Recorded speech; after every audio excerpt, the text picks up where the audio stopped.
Hola chicos, ¿qué tal? En este nuevo video del curso de Ciencia y Ambiente, como ya vimos, vamos a hablar sobre el agua, pero hay algunos puntos que vamos a tratar en esta clase. En esta clase veremos la composición del agua, los estados del agua, los cambios del agua, de cambios de estados del agua y el proceso de potabilización. Quiere decir cómo llega el agüita a tu casa, cómo llega el agua a todas nuestras casas.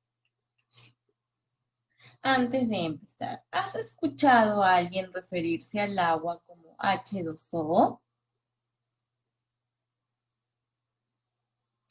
Sí, no.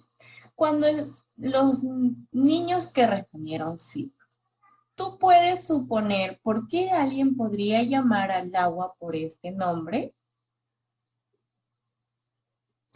Claro, porque es su composición química, su composición.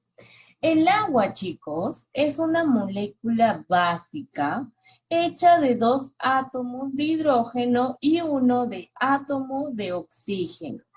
Cuando estos tres átomos se juntan, forman una fuerte unión, ¿no? Y al juntarse, al formar una fuerte unión, forman la molécula del agua, ¿no?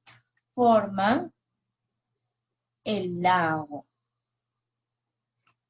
Como podemos ver aquí, acá se juntaron dos átomos de hidrógeno, que es representado en la tabla periódica por la H. ¿Por qué dos? Porque son dos átomos de hidrógeno, H2. Y un átomo de oxígeno, ¿no? Que vendría a ser H2O. Por eso al agua se le conoce como H2O en su composición química.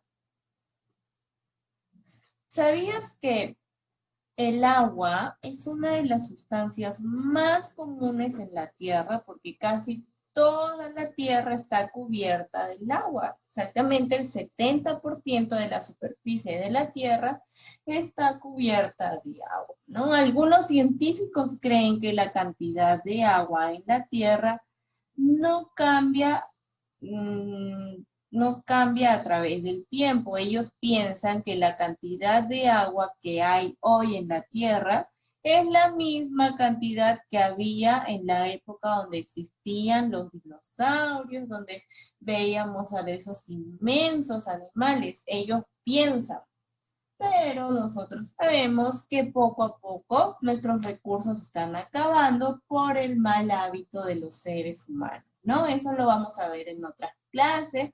Ahora estamos viendo la composición y los estados que presenta el agua.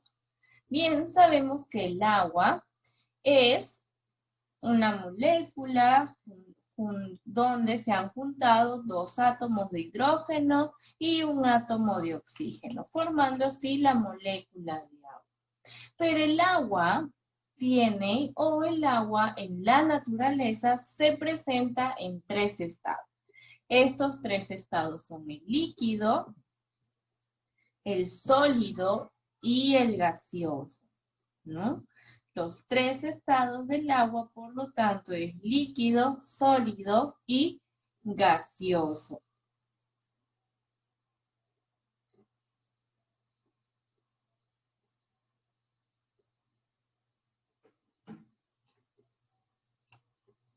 El estado líquido,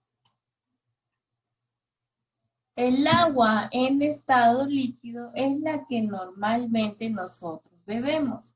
O también los podemos encontrar en los ríos, en los mares, en los océanos y en los lagos. Por ejemplo, ríos, lagos. También lo podemos encontrar en la lluvia, como vemos en la imagen. Los océanos, todas estas imágenes, los ríos, los lagos, el mar, la lluvia, se encuentran en estado líquido. Estas aguas que están presentes en estos ambientes, en estos recursos, en estos lugares, en estos paisajes, solo se encuentra el agua en estado líquido.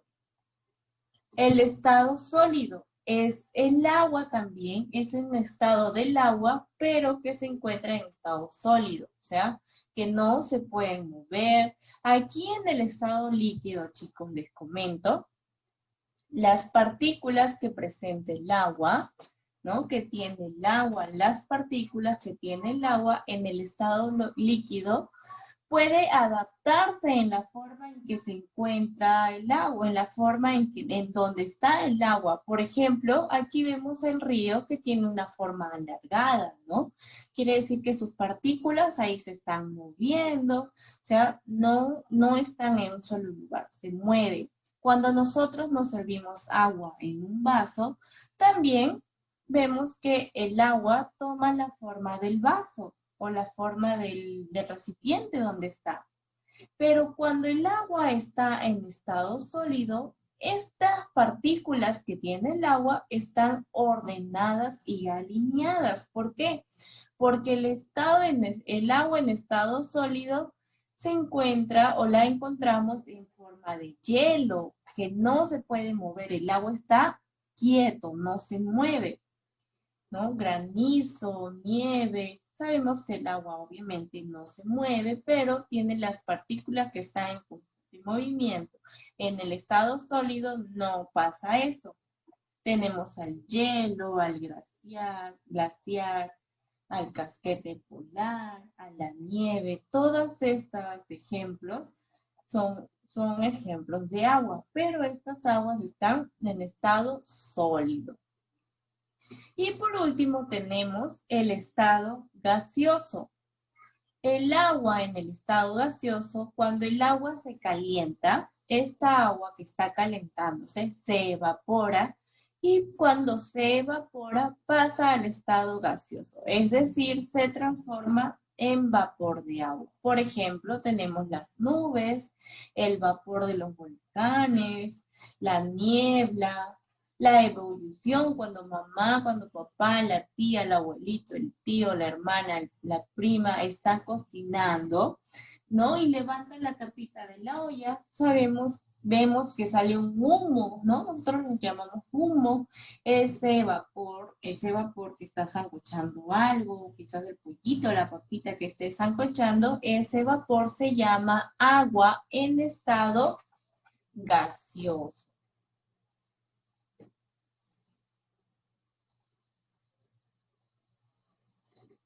Veamos un ejemplo, chicos. Vamos a ver un ejemplo.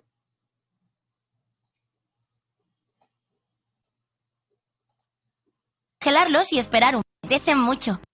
Uf, qué calor. ¡Ey, hola! Estoy preparando unos polos de fresa. Con el calor que hace me apetecen mucho. Pero para que estén sólidos como estos, tendré que congelarlos y esperar un poco. ¿Qué? ¿No sabes lo que es sólido? Es uno de los estados de la materia. Tranqui, que te los explico en un momento. La materia, la sustancia de la que están hechas todas las cosas, puede encontrarse en 3 estados. Líquido, como este zumo de fresa, sólido, como este polo, y gaseoso, como el vapor de esta olla. Las bebidas que tomamos están en estado líquido. La materia en estado líquido se adapta a la forma del recipiente que la contiene, y su volumen siempre es el mismo. Las partículas están separadas y pueden moverse. ¿Ves cómo se mueven? Parece que están bailando. Los polos que comemos están en estado sólido. La materia en estado sólido se caracteriza por tener forma y volumen constantes. Las partículas están ordenadas y muy juntas. ¿Lo ves? Por último, el estado gaseoso. El vapor de la olla está en estado gaseoso. La materia en estado gaseoso puede cambiar el volumen y la forma, ocupando todo el espacio del recipiente que la contiene. ¿Ves? Las partículas están muy separadas y pueden moverse libremente. ¡Mira! Están un poco locas. ¿Lo has entendido todo? Vamos a repasar un poco.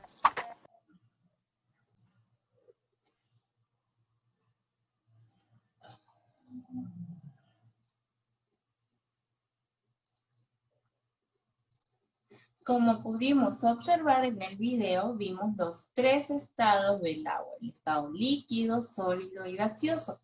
Pero cuando estos tres estados se calientan o se enfrían demasiado, pueden cambiar de un estado a otro, como sucede en este caso, ¿no?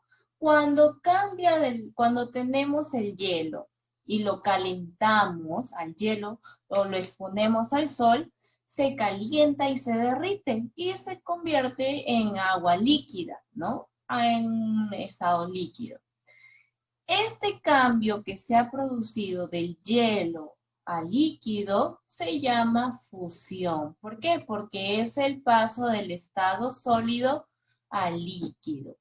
Ahora, cuando nosotros calentamos el agua, ¿no? El agua líquida, lo calentamos al agua, lo ponemos en una olla o en la tetera, vemos que sale humo, que sale, ¿no? Vapor. Este vapor que sale, este cambio que pasa con el agua, que se da entre el estado, que pasa del estado líquido al estado gaseoso, se llama evaporación, ¿no? Es el paso del estado líquido al gaseoso. Cuando nosotros enfriamos esta agua que está en estado gaseoso, cuando se enfría, ¿no? Pasa a un estado líquido. Pasa lo contrario. Vemos que pasa lo contrario. Cuando se enfría el agua que está en estado gaseoso y pasa al estado líquido, se llama condensación. Es el paso del estado gaseoso al líquido. Cuando nosotros enfriamos, ponemos agua en la nevera, en la parte superior de la nevera o de la refrigeradora, agua líquida, vemos que esta agua líquida se convierte en hielo, ¿verdad? De este estado que estaba en líquido al agua que pasó a estar en estado sólido, se llama solidificación. Es el paso del estado líquido al sólido, ¿no? También podemos ver que el agua puede cambiar de un estado a otro, de líquido a gaseoso, cuando enfriamos agua en el congelador, por ejemplo, de líquido a sólido, cuando enfriamos agua en el congelador, se cambia a hielo, por ejemplo. De sólido a líquido, cuando el hielo se calienta, se transforma en agua, por ejemplo, la nieve al exponerlo al sol, vemos que está en estado líquido, al derretirse se convierte en un estado líquido. De líquido a gaseoso, cuando calentamos el agua, se transforma en vapor. ¿Mm?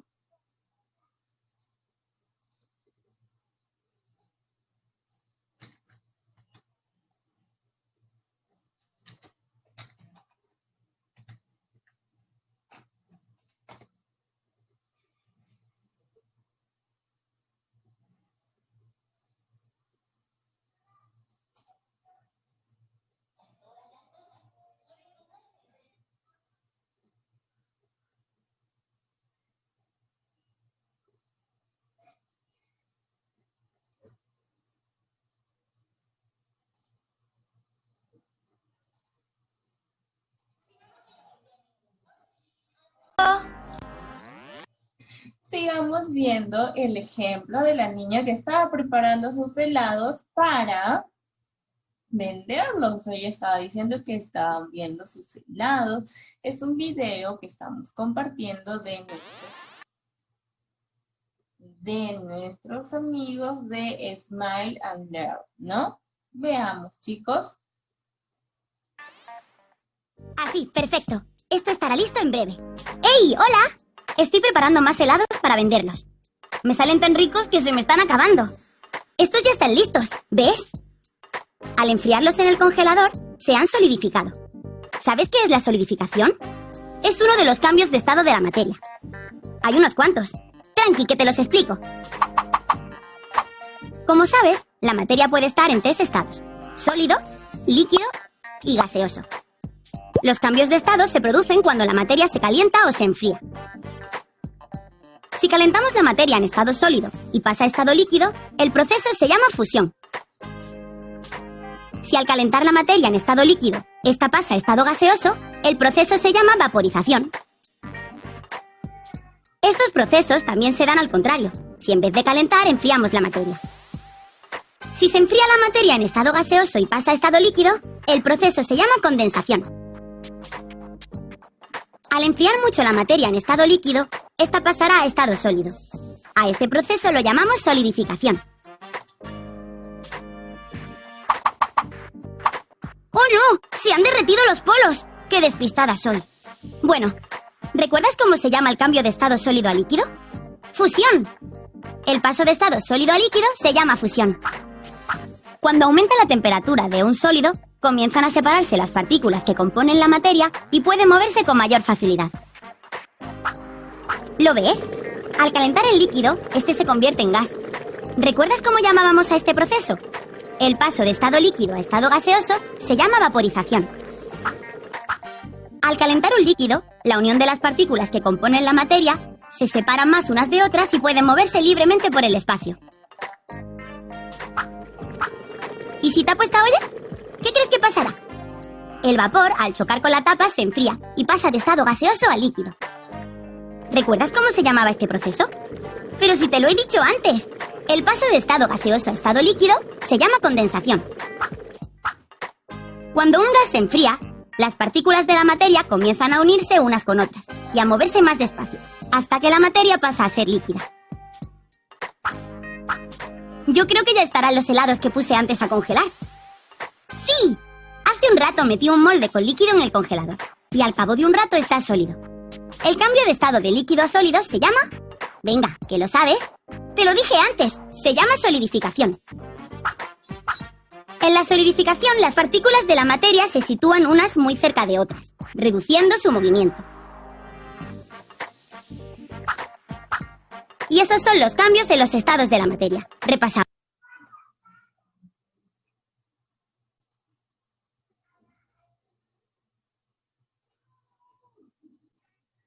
Y como pudimos observar en el ejemplo, vimos que cuando la niña estaba haciendo sus helados, nos explicó un poquito más acerca de los cambios del estado del agua, ¿no?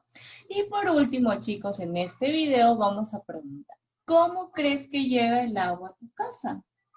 Como lo dijimos a un inicio, el agua de nuestra casa llega por un proceso llamado el proceso de potabilización. ¿Qué quiere decir el proceso de potabilización? Sabemos que el agua de la naturaleza, por lo general, está muy contaminada, ¿no? Por acción del hombre, por acción del ser humano. Es por eso que se debe hacer potable el agua. Para que el agua sea potable, necesita pasar por todo un proceso, ¿no? Este proceso sabemos que se le llama potabilización. ¿En qué consiste este proceso? Consiste en pasar agua proveniente de alguna fuente natural, ya sean ríos, océanos, lagos, mares, ¿no? Por varias estructuras que van eliminando impurezas hasta el punto de hacerla consumible para el ser humano. Vamos a observar el proceso de potabilización. Vemos aquí que lo primero que se hace es la captación. El agua del río ingresa por 2 bocatomas a las plantas de tratamiento. El proceso de potabilización se da en unas plantas inmensas, de una fábrica inmensa de tratamiento, ¿no? Estas plantas de tratamiento atravesando rejillas que sirven como un colador para impedir el ingreso de la basura de gran tamaño como troncos, cañas, botellas. Quiere decir, todos los desperdicios que se tiran al mar, a los ríos, al lago. Luego, ¿qué hace esta gran máquina que produce el agua limpia? ¿Qué hace? Hace la dosificación de polímeros. Quiere decir que cuando el agua está muy sucia, generalmente cuando hay huaicos, se agrega una especie, un objeto que permite reunir la tierra presente en el agua.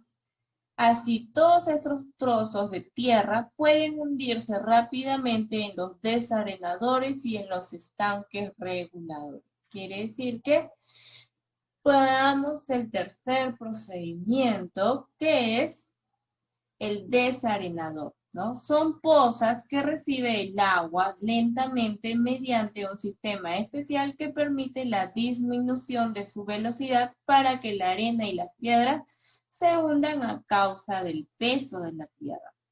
Luego tenemos la primera cloración. ¿Qué hacen en la primera cloración? Cuando estas aguas que salieron del desarenador sin tierra, todavía quedan bacterias y microbios en esta agua. Entonces, en la primera cloración, ellos o las personas encargadas echan cloro, unas dosis de cloro al agua para eliminar todas las bacterias y microbios.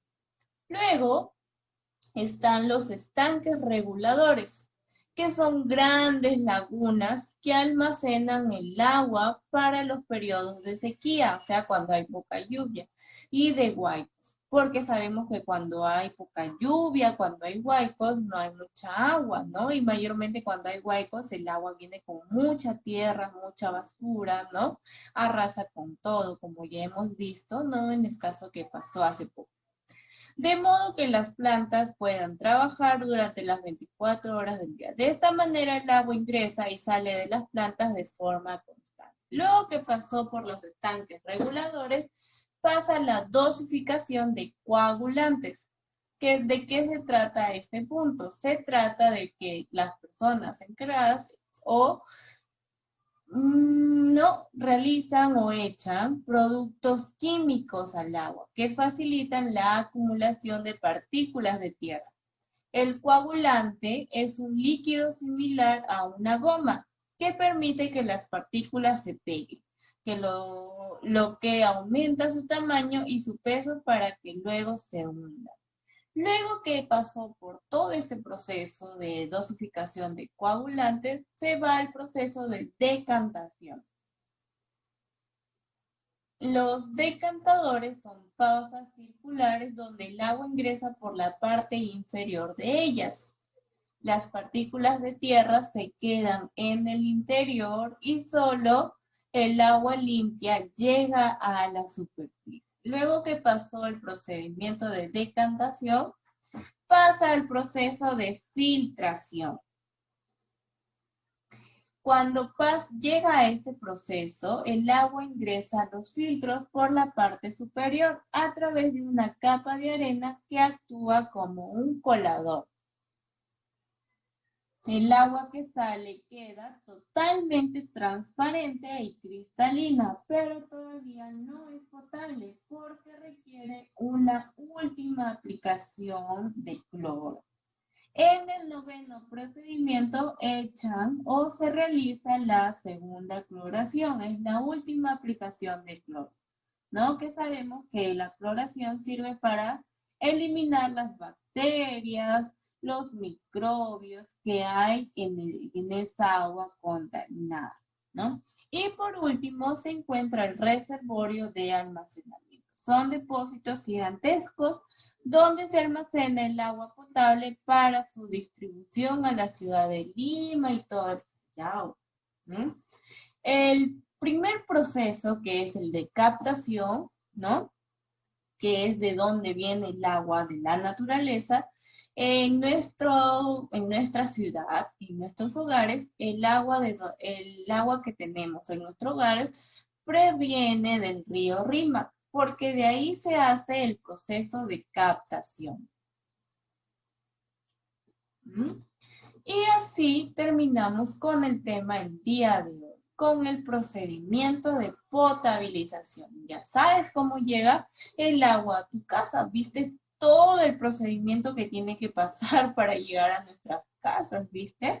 Por eso es muy importante, chicos, que cuidemos el agua, porque el agua tenemos que cuidarla, vieron todo el procedimiento que tuvo que pasar para que llegue a nuestros hogares, para nosotros poder bañarnos, poder asearnos, poder cepillarnos los dientes, sin microbios, sin bacterias.